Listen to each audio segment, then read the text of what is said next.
안녕하세요. 책손지기의 이사 노이시입니다. 저희가 오늘 솜담할 책은 김채욱 작가님의 신작 파견자들입니다. 김채욱 작가님이 굉장히 긴 장편소설로 돌아오셨어요. 조금 책이 두껍기는 하지만 이야기 구성이 굉장히 탄탄하고 글이 쉽게 읽혀서 재미있게 읽을 수 있었습니다. 그럼 저희 줄거리부터 간단하게 소개해드리도록 할게요. 우선 파견자들은 SF 소설이에요. 그래서 미래에 지상에는 범람체들이 침범을 해가지고 인간들이 지하에서만 살고 있다는 이야기입니다.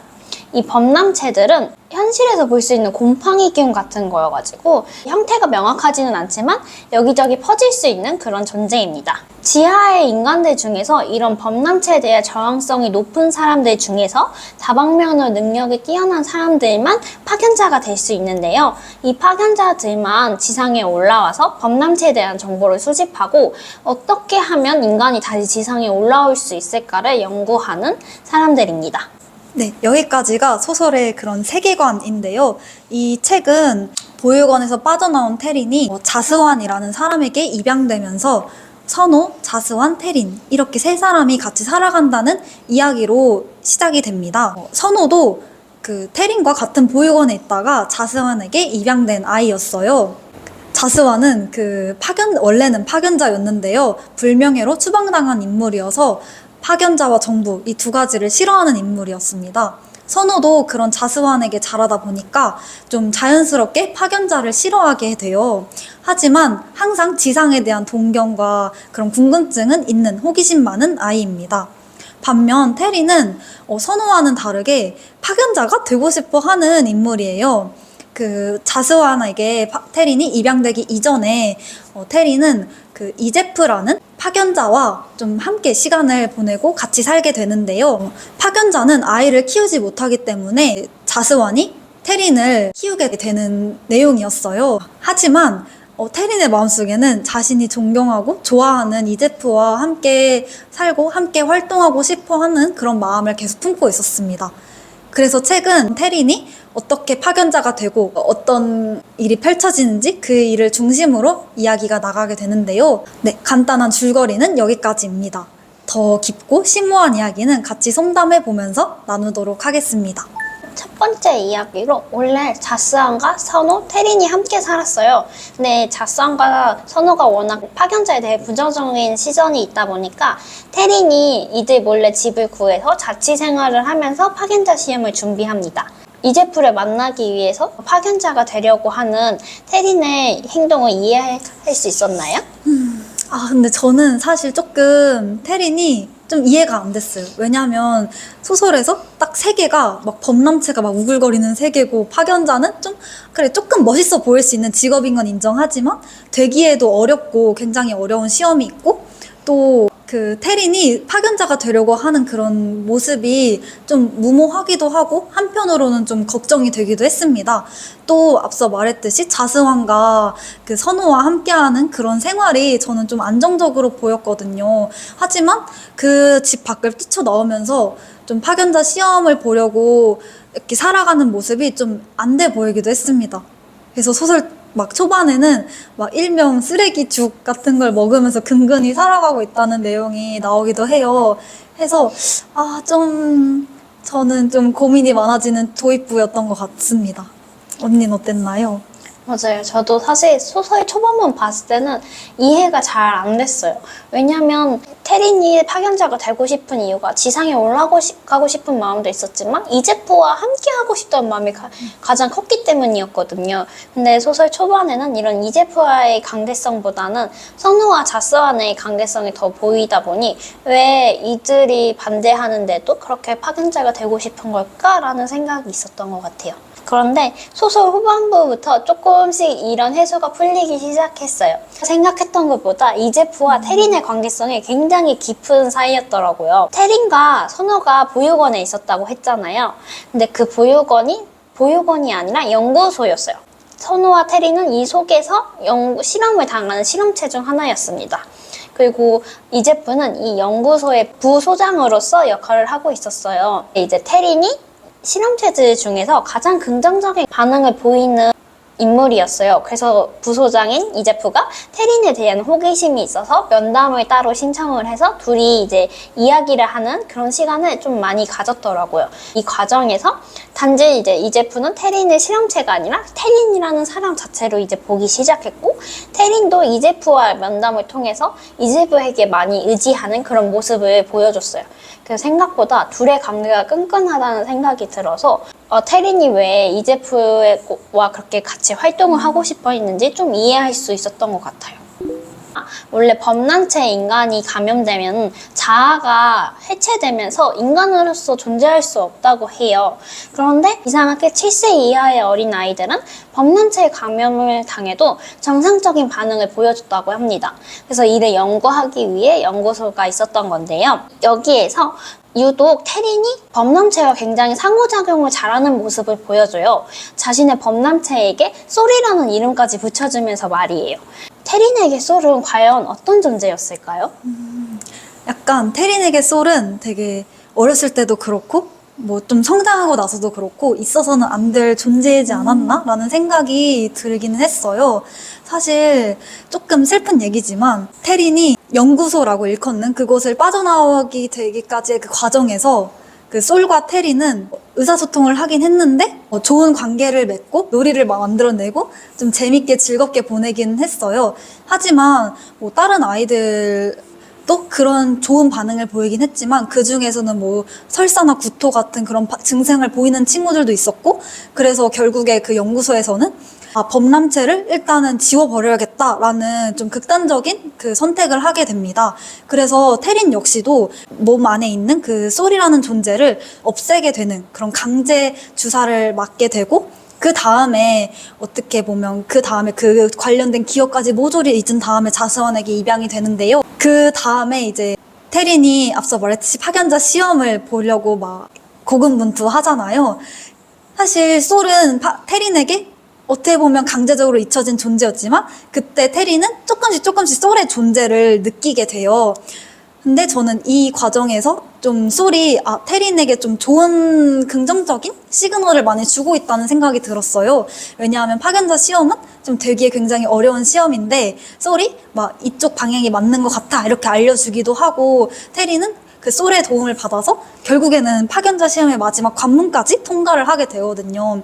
이런 모습을 보면서 솔이 되게 든든한 존재인 것 같다는 생각이 들었고, 뭔가 그렇게 같이 의사소통하면서 이겨내는 모습이 좀 좋다고 느껴졌습니다.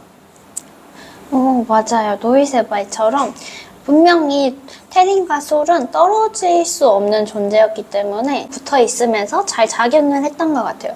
근데 노이세 말처럼 늘 긍정적인 부분만 있었던 건 아니었어요.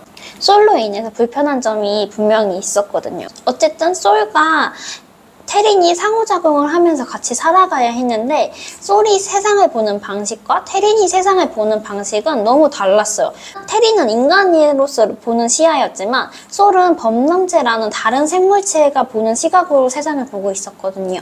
그래서 이런 과정에서 테린은 구토를 하기도 하고 아니면 어지럼증을 느끼기도 하고 환각처럼 보이기도 하고 두통이 오기도 하고 이런 식으로 굉장히 좀 많은 부작용이 보였던 것 같아요. 부작용이라고 하긴 어렵지만 그런 힘든 일들도 많았어요. 심지어 또 나중에는 솔이 통제권을 아예 가져가기도 해요. 그래서 파견자 시험에서 마지막 관문에서 범람체를 이제 제출해야 되는 장면이 있었는데, 그 장면에서 솔이 갑자기 그 범람체를 가지고 사회 안에 들어가서 사람들 앞에서 막 이렇게 펼쳐지면서 보여주는 장면이 있거든요. 근데 그 범람체들이 위험한 상태였기 때문에 사람들에게 피해를 줄 수 있는 상태였거든요. 근데 이제 그 상태에서 테리는 통제권을 아예 잃은 상태였기 때문에 이 둘이 되게 소통하고 이 몸을 같이 쓰기가 굉장히 힘들어 보인다는 생각이 저는 들었어요. 맞아요. 그 언니가 방금 말한 그 부분이 사람들이 가장 막 우려하는 부분이기도 하고, 약간 범람체가 인간을 딱 지배하는 그런 무서운 모습을 보여주는 장면이기도 했습니다. 사실 그 앞서 말했던 그런 솔과 같이 협동하는 그런 부분은 솔과 테린에게서만 나타났던 조금 특이한 케이스이긴 했어요. 일반 범람체에 감염된 그런 사람들은 범람체와의 소통을 좀 거부하기도 하고, 그 범람체로 인해 발생한 신체적인 변화를 되게 저항하는 그런 모습을 보이기도 했습니다. 이런 갈등이 막 극도로 심해지면은 범람체에게 좀 잡아먹힌다거나 범람체가 인간 내에서 막 스스로 자멸하고 막 이런 경우도 생겨나기도 하는데요. 그러면 만약에 우리 머릿속에 솔과 같은 존재가 있다면 좀 어떨 것 같으세요? 와, 저는 일단 좀 힘들 것 같아요. 일단 그 범람체도 결국엔 저랑 같이 살고 싶다는 생각이 있어야 돼요. 왜냐면 결국에 솔하고 테린이 되게 어려운 과정이 많기는 했지만 어쨌든 솔은 테린을 죽여서 그 몸을 차지하고 싶다기보다는 테린과 같이 함께 이 몸을 사용하기로 결정을 했기 때문에 둘이 같이 살아갈 수 있었다고 저는 생각을 하거든요. 근데 만약에 제 몸에 들어온 범람체가 제 몸을 차지하고 온전히 다 통제를 하면서 저에게 통제권 하나도 주지 않는다면 저는 굉장히 억울한 상황인 거죠.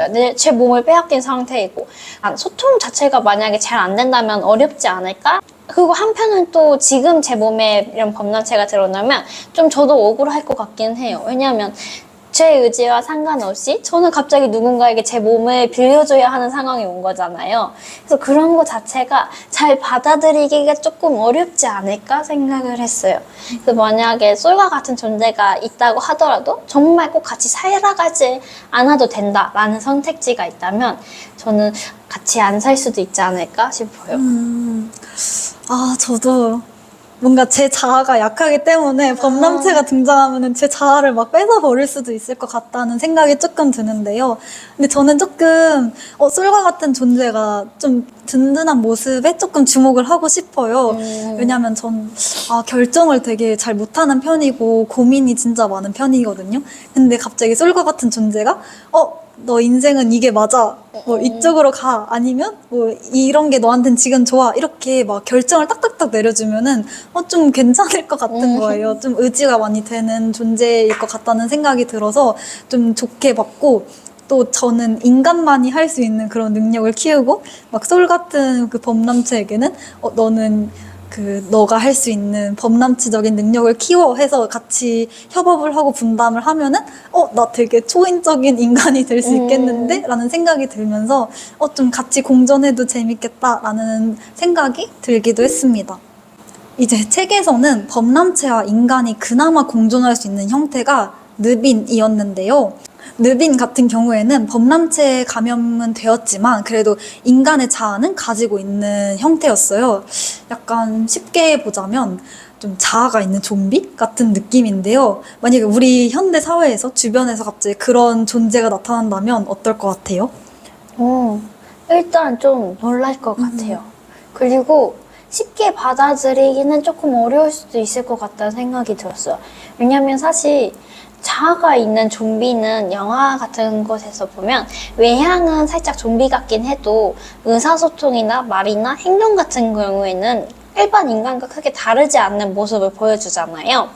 느빈이나 범람화된 인간 같은 경우에는 외향 자체도 인간과 다른 부분이 있었지만 일단 인간과 의사소통 방식이 아예 달랐어요.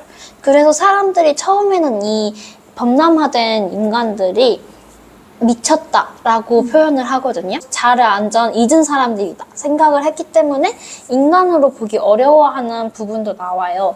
그래서 저도 일단은 조금 힘들 것 같아요. 인간이 아닌 다른 존재처럼 보이고 하면은 사실 인간으로 받아들여야 되나? 라는 고민을 굉장히 많이 할 것 같아요. 근데 그래도 나중에는 그래도 의사소통 방식이 다른 거고 결국엔 인간과 같은 존재다라는 걸 알았을 때는 그래도 그렇게 대우를 해줘야 되지 않나라는 생각은 들어요. 인간처럼 대우를 똑같이 해주고 어떻게 하면 같이 공존할 수 있는지를 모색해야 되지 않나라는 생각이 들 것 같긴 합니다.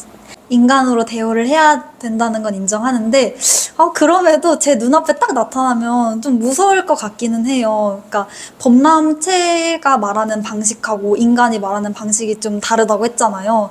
근데 인간의 말을 또 자아는 있으니까 좀 할 수 있는데 막 뜨문뜨문하기도 하고 하니까 막 정확히 저랑은 소통이 잘 안 될 것 같기는 해서 좀 그런 부분에 대해서도 어려움이 있을 것 같다라는 생각도 들었습니다. 근데 항상 뭔가 범람체 가 그렇게 공존하는 그런 인간은 어떻게 살아갈까? 어떤 생각을 할까? 이거는 좀 궁금할 것 같기는 해서 뭔가 직접적으로 이렇게 만나진 않더라도 막 간접적으로 막 어떤 뉴스가 나왔나, 어떤 연구가 있었나, 뭐 다큐가 있나, 뭐 이런 식으로 좀 여러 가지 방식으로 범람하던 인간을 좀 지켜보고 연구하고 그러지 않을까라는 생각도 들었던 것 같습니다. 소설에서 이제프는 이런 범람체와 범람화된 인간을 죽이려고 했어요. 그리고 지상을 차지해서 그걸 이제 인간들이 다시 올라와서 살아야 한다고 생각하는 인물이었습니다. 테리는 이제프와 좀 반대되는 의견을 가지고 있었어요. 왜냐면 첫 파견 임무에서 범람체도 직접 만나고 범람화된 인간도 직접 만나면서 이들이 인간과 별반 다르지 않구나. 지성을 갖고 있는 생명체고 오히려 범람화된 인간도 결국은 인간이구나 라는 생각을 하게 되거든요. 또한 테린도 소리라는 존재가 있다는 것만으로 자신도 어쩌면 일반 인간보다는 이 사람들과 더 잘 어울리는 사람이지 않나 라는 생각까지 합니다. 하지만 그럼에도 불구하고 이제프는 테린을 위한다는 목적 이유로 테린에게 굉장히 강요를 해요. 이런 이제프가 우리 주변 사람으로 있다면 어떻게 할 것 같아요? 일단 좀 많이 어려운 것 같아요. 왜냐하면 테린의 입장으로 생각을 했을 때 이제프는 내가 정말 존경하는 사람이고 내가 좋아하는 사람이고 앞으로 함께하고 싶은 사람이잖아요. 근데 그런 사람이 너를 위한 길이야 라고 하면서 좀 내가 원하지 않는 그런 방향을 강요한다면 좀 배신감도 많이 들고 좀 증오 같은 그런 감정이 많이 피어나지 않을까라는 생각이 들었어요. 그러니까 이제프가 뭐 테린을 위한다고는 했지만 결국에는 자기 멋대로 한 것 같다는 생각이 들었거든요. 이 모든 거를 좀 시간이 흘러서 좀 알게 된다면 많이 충격을 받고 실망을 하게 될 것 같다는 생각이 들었습니다. 맞아요. 저도 특히 이제프가 나쁘다고 생각했던 부분은 이제프는 자신이 이렇게 범람체와 범람화된 인간을 죽이려고 하는 계획을 하고 있다는 걸 테린이 알면 반대할 거라는 것도 알고 있었어요. 그래서 일부러 테린 몰래 이 계획을 실행하기 위해서 준비하고 있었던 거예요. 그러면서도 이제프는 이제 속으로 테리는 자신을 너무 좋아하고 자기를 위한 선택이라는 걸 아니까 분명 자기를 이해해 줄 거고 받아들여 줄 거라고 생각을 하더라고요. 저는 이게 더 나쁘다고 생각을 했어요. 어떻게 보면 너를 위해서 나는 이런 짓을 한 거야 라고 말하는 거랑 다를 게 없잖아요. 그래서 굉장히 나쁘다 생각을 했어요. 오히려 상대방을 위한다면 그 사람의 입장도 생각을 해보고 이야기도 들어보고 이야기가 정말 다르다면 어떻게 하면 해결할 수 있을지를 같이 이야기해볼 수도 있는데 그런 게 전혀 없이 자신의 의견만 강요를 한 거니까 그런 부분에서 굉장히 나쁘다라는 생각이 들었고 나중에 저의 주변에 이런 사람이 있다면 결국엔 멀어지지 않을까 생각합니다. 저도 참 공감을 합니다. 저희가 참 이 파견자들을 되게 몰입하면서 읽었던 것 같은데요. 그러면 마지막으로 이 소감을 한번 얘기를 해보면서 마무리하도록 하겠습니다. 우선 저는 김치엽 작가님은 약간 그 소설마다 그 작가님만의 특유의 세계관이 존재한다고 생각하는데 이 소설 역시도 그런 세계관 틀 안에 있는 소설 같다는 생각이 들었어요. 약간 비인간과 인간이 좀 공존하는 그런 이야기가 참 따뜻하다는 생각이 많이 들었고 또 책을 읽으면서 이 도시에 대한 설명, 세계에 대한 설명 혹은 이제 뭐 범람체와 인간이 소통하는 그런 모습이나 아니면 범람체가 말하는 그런 모습을 표현한 부분들이 문장이 되게 좋다라는 생각도 많이 들었던 것 같아요. 그래서 더 재밌게 읽었던 것 같습니다. 기회가 된다면 뭐 다시 읽어보고 싶을 정도로 되게 재밌게 읽었어요. 맞아요. 저도 노이처럼 굉장히 재미있게 읽었어요. 저도 김철 작가님 책을 의도치 않게 많이 접했었거든요. 근데 가끔 읽을 때마다 조금 세계관이 겹치는 부분이라기보다는 그 세계관의 구성 방식이 좀 비슷하다라는 생각이 들었었어요. 그래서 특정 작품을 읽었을 때는 조금 아쉽다라는 생각이 들 때도 있었거든요. 근데 파견자들은 여러분 달라요. 분명 비슷한 세계관 속에서 작가님이 하고자 하는 말은 비슷한 것 같아요. 근데 정말 완성도가 다른 작품들과 정말 더 높다고 할 수 있을 것 같아요. 정말 이야기 자체가 굉장히 튼튼하고 글도 되게 재미있게 읽혀요. 또 제가 무엇보다 추천하고 싶은 건 장면이 너무너무 잘 그려져요. 정말 솔과 테린이 어떻게 소통할까라는 생각이 저희 이야기만 들으면 막막하실 수도 있는데 작품을 읽으면 정말 너무 잘 그려져요. 그래서 저는 읽으면서 너무 재미있었고 또 범람체 이런 것도 너무 막연하기는 했지만 굉장히 묘사가 잘 되어 있어서 잘 상상이 되더라고요. 그래서 저는 너무 재미있어서 꼭 읽어보라고 추천드리고 싶습니다. 네, 이렇게 문장 구성, 소재까지 모두 완벽한 김치엽 작가님의 신작 파견자들을 함께 솜담해 보았는데요. 여러분들은 어떠셨나요? 사실 저희 솜담솜담에서 더 다루지 못한 깊은 이야기들이 굉장히 많아요. 그러니까 여러분들도 파견자들 꼭 읽어보시길 바라면서 저희 영상은 여기서 마치도록 하겠습니다. 그럼 저희 다음 영상에서 만나요. 안녕!